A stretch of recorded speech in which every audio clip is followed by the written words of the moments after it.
umat-umat Islam pun banyak yang terganggu, Pak. Banyak yang terganggu. Begitupun dengan saya. Makanya berapa kali saya kalau mau beli rumah, itu jujur saya survei dulu. Kalau dekat dengan masjid, saya nggak mau beli. Dan ini terbukti juga. Di mana ada masjid, maka itu harga rumah itu turun.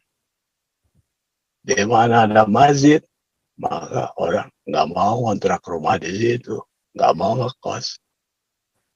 Begitu. Saya ini pernah dulu waktu masih muda nih, Pak. Di tahun 70, awal sekali saya merantau ke Jakarta, itu ada teman, kalau saya sudah paham, saya ambil kosan itu yang tidak dekat dengan masjid. Suatu malam ada yang ngedor-ngedor pintu, teman saya. Dia bilang, numpang tidur, katanya. Kenapa kamu tidak tidur di kosan kamu? Kamu kan baru ngambil kosan. Dia bilangnya, saya nggak bisa tidur, katanya. Itu kalau subuh-subuh lagi enak tidur, katanya doa azan itu besar sekali, katanya itu. Akhirnya baru 3 hari itu, Pak, dibayar itu kosannya, diikhlaskannya itu, tidak dilanjutkannya itu. Begitu. Dan ini kan artinya merugikan banyak orang. Masyarakat. Silakan Pak Karni Ilyas. Baik, terima kasih Pak Pastor Paulza. Selamat malam. Selamat malam juga Pak Sandi Amar, juga rekan-rekanku sekalian. Ya, tadi sempat bingung juga saya. Ini kenapa keluar dari topik ini, menjelek-jelekan umat Kristen itu. Jadi kalau masalah jelek ya memang setiap umat agama apapun itu ada yang baik, ada yang jelek, ada yang baik, ada yang buruk. Tapi fakta membuktikan bahwa dibandingkan umat Islam, umat Kristen itu lebih banyak yang baik, orang-orang yang hidup dalam kemunafikan. Itu bisa dilihat dari kalau kita nonton berita di TV, waduh, naudzubillah min dzalik. Kejahatan itu aneka macam, Pak. Pembunuhan, pemerkosaan. Jadi pemerkosaan lagi selalu ada, lagi-lagi ada. Di pesantren lagi. Baru 2 hari yang lalu, setahun bisa lebih dari 10 kali kalau saya catat itu. Di pesantren yang berbeda-beda. Itu dilakukan oleh orang-orang yang mengaku paling beriman, tapi mirisnya malah gemar melakukan kejahatan. Itu karena seperti yang pernah saya katakan itu, mengapa orang Islam itu banyak menjadi pelaku kejahatan. Karena orang Islam ini banyak yang lahir dari keluarga yang berantakan. Banyak yang lahir dari keluarga yang tidak bahagia, broken home. Jadi, jadi keluarga yang berantakan. Baik, Pak Paul, kita kembali ke topik aja ya. Itu topik malam hari ini tentang toa Pak ya.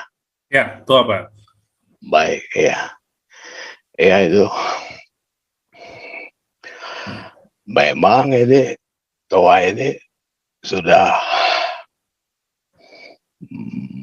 dari masa ke masa mudah menjadi apa ini dibilang menjadi polemik di sebagian masyarakat. Sebetulnya yang terganggu dengan toa masjid ini umat-umat Islam pun banyak yang terganggu Pak, banyak yang terganggu. Begitupun dengan saya. Makanya berapa kali saya kalau mau beli rumah itu jujur aja saya survei dulu. Kalau dekat dengan masjid saya nggak mau beli. Dan ini terbukti juga di mana ada masjid maka itu harga rumah itu turun. Di mana ada masjid maka orang nggak mau kontrak rumah di situ, nggak mau ngekos. Begitu. Saya ini pernah dulu waktu masih muda nih Pak, di tahun 70 awal sekali saya merantau ke Jakarta, itu ada teman, kalau saya sudah paham, saya ambil kosan itu yang tidak dekat dengan masjid. Suatu malam ada yang ngedor pintu, teman saya. Dia bilang, numpang tidur katanya. Kenapa kamu tidak tidur di ini, di kosan kamu? Kamu kan baru ngambil kosan. Dia bilangnya, saya nggak bisa tidur katanya. Itu kalau subuh-subuh lagi anak tidur, katanya suara azan itu besar sekali katanya itu. Akhirnya baru 3 hari itu Pak dibayar itu kosannya, diikhlaskannya itu, tidak dilanjutkannya itu. Begitu. Dan ini kan artinya merugikan banyak masyarakat, menimbulkan gejala sosial. Suara azan ini menjadi sebetulnya pemerintah itu sudah mengatur bahwa penggunaan toa masjid itu hanya boleh dipergunakan pada saat azan saja. Tetapi faktanya mereka ini masih pengajian, tahlilan, ataupun belajar baca Al-Quran anak-anak itu sampai tetap menggunakan toa masjid. Dan ini sangat mengganggu kenyamanan kehidupan berbangsa dan bernegara. Tapi untungnya itu Pak Paul, cuman agama Islam yang pakai toa. Coba apa jadinya jika seluruh rumah ibadat, gereja, wihara, kelenteng, semuanya pakai toa coba. Itu pasti kan. Ya waduh, ramai sekali itu. Tapi untungnya cuma Islam yang seperti itu. Tapi itu tadi berdasarkan daripada pernah saya sampaikan di sini, Pak. Tapi nggak ada salahnya saya sampaikan lagi. Siapa tahu ada yang belum mendengarkan. Ini azan ini masih populer di Indonesia ataupun di masyarakat Islam pada umumnya itu karena adanya doktrin-doktrin yang menyesatkan tadi. Dikatakan bahwa kalau azan itu bisa menunda hari kiamat. Ini kan di luar daripada akal sehat. Misalnya kalau tidak lagi ada azan, maka disitulah hari kiamat. Itu kayak saja itu sampai sekarang di luar, bagi saya di luar nalar. Tapi begitulah Pak Paul, Pak Sianti Amar, juga rekan-rekanku semuanya. Di dalam Islam ini banyak doktrin-doktrin yang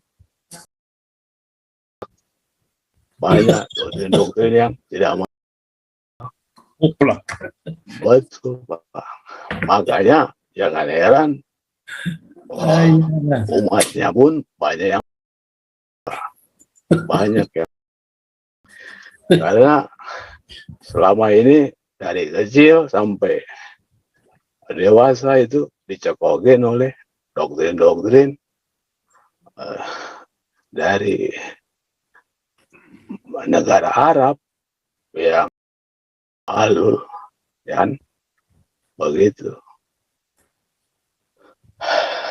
Saya kadang-kadang merindukan, tapi sebetulnya saya yakin ini kerinduan ini bukan hanya saya saja, tapi kerinduan bagi banyak masyarakat Indonesia, termasuk masyarakat umum pun banyak sebetulnya yang merindukan hidup di Indonesia ini dengan nyaman.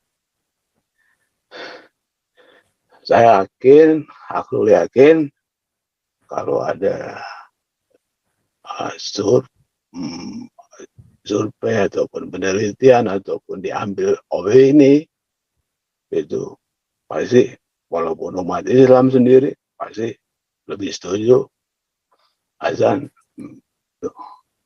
ataupun azan hanya cukup untuk azan saja, begitu sesuai dengan peraturan yang telah dikeluarkan dari Kementerian Agama yang dikomandoi oleh Bapak Yusuf Kalla sebagai Ketua Dewan Masjid Indonesia. Tapi begitu, peraturan itu ada, tapi manakala ada masjid-masjid yang melanggar, mana tegurannya, mana sanksi hukumnya, itu tidak ada. Jadi peraturan hanya dibuat, tapi implementasinya di masyarakat itu hanya isapan jempol belaka itu Pak Sandi Amar. Iya. Pak Paul.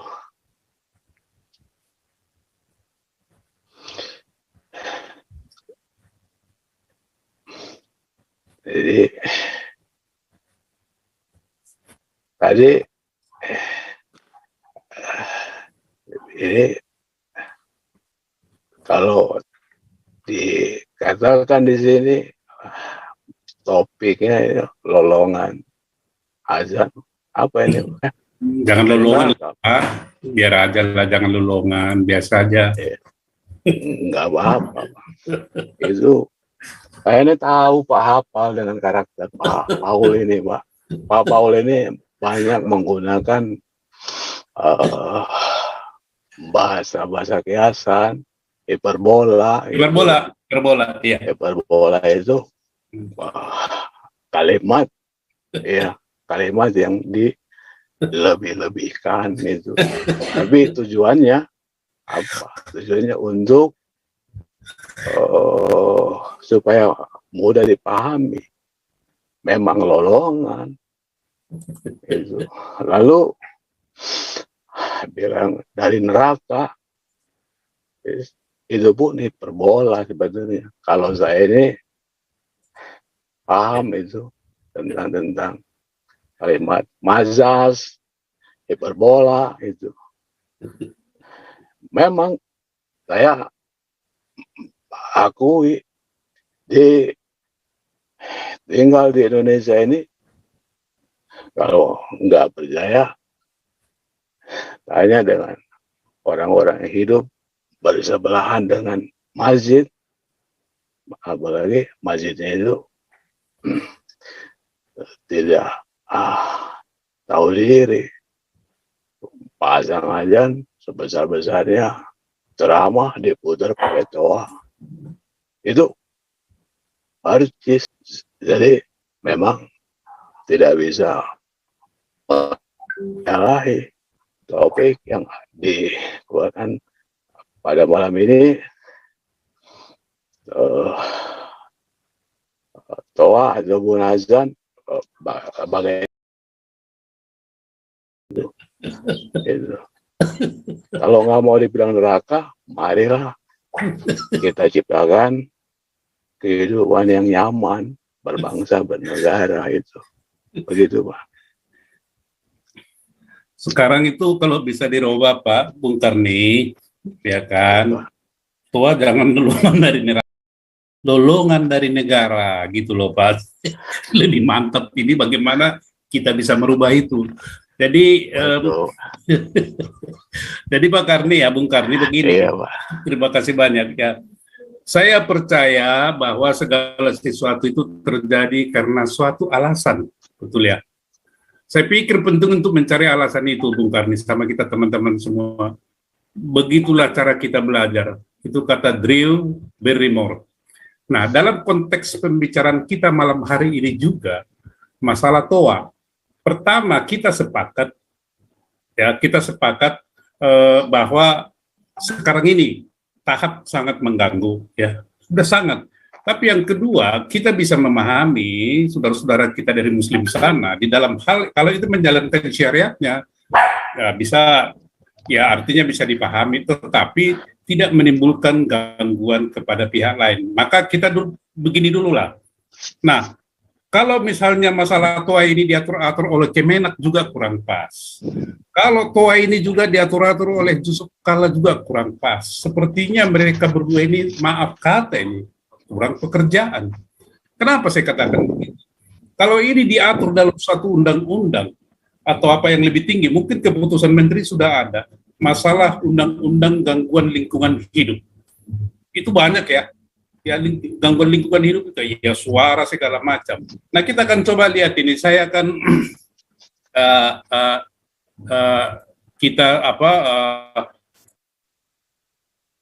lihat Pak ya. Ini. Nah, ini sebenarnya ya, ini ada keputusan menteri, ya, ada keputusan menteri Pak yang membatasi berapa desibel itu suara dan frekuensinya. Ini ada keputusan Menteri Negara Lingkungan Hidup nomor 48 tahun 1996, ya kan? Ya, jadi berapa tempat ibadah atau sejenisnya 55 desibel. Ini saja sebenarnya dipatuhi, sudah aman. Soal frekuensinya silakanlah. Kita dari golongan lain itu mau Kristen, Buddha, Konghucu dan lain sebagainya itu bisa memahami itu. Nah, teman-teman kita yang Muslim itu seperti yang dikatakan oleh Pak Karni Ilyas, Bung Karni, mungkin tidak semuanya setuju ya. Yang tidak setuju ini juga kan masih masuk golongan persetujuan golongan Kristen dan lain sebagainya itu kan, ya Buddha, Konghucu, pakailah 55 desibel, udah sedang nggak ada masalah kan sesuai ketentuan. Jadi kita di sini bukan bicara masalah agama, tapi bicara masalah peraturan perundang-undangan yang berlaku. Namun, kenapa sebagian penyelenggara negara, sebagian dari tokoh agama selalu ngotot, ya, selalu ngotot ingin keluar ataupun lain daripada apa yang diatur oleh hukum positif. Ini masalah. Betul, Kenapa? Pak. Ya, kenapa tidak percaya kepada hukum positif? Oke, boleh tidak percaya, mari kita perbaiki. Tetapi nafas daripada hukum positif itu adalah harus netral. Ya, tidak boleh disusupi atau dimasukkan tafsir-tafsir agama atau doktrin seperti yang dikatakan Bung Karno tadi. Ketika dia dimasukin doktrin, maka akan rusak. Contoh ini, Pak. Kita kembali lagi ke Bung Karno. Kita menyoroti Bung Karno ini bukan karena pembatalan Piala Dunia U20 2023 ya, tetapi akan kita lihat bagaimana Bung Karno ini juga ya mungkin karena situasi saat itu dan kepribadian dia sadar atau tidak sudah membuat suatu tanda kutip ini Bung Karno ya, tanda kutip bom waktu sosial bagi negara Republik Indonesia. Dan itu akan kita lihat nanti. Bom waktu saya bilang. Jadi jangan terlalu kita menghargai Bung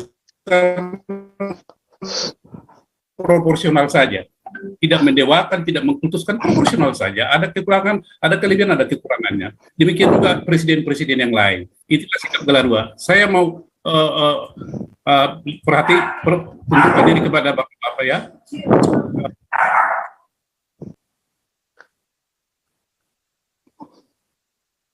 Putus-putus saya dengar ini. Kau bilang kau menang debat, lawan domba yang sesat. Kau bilang banyak yang tobat.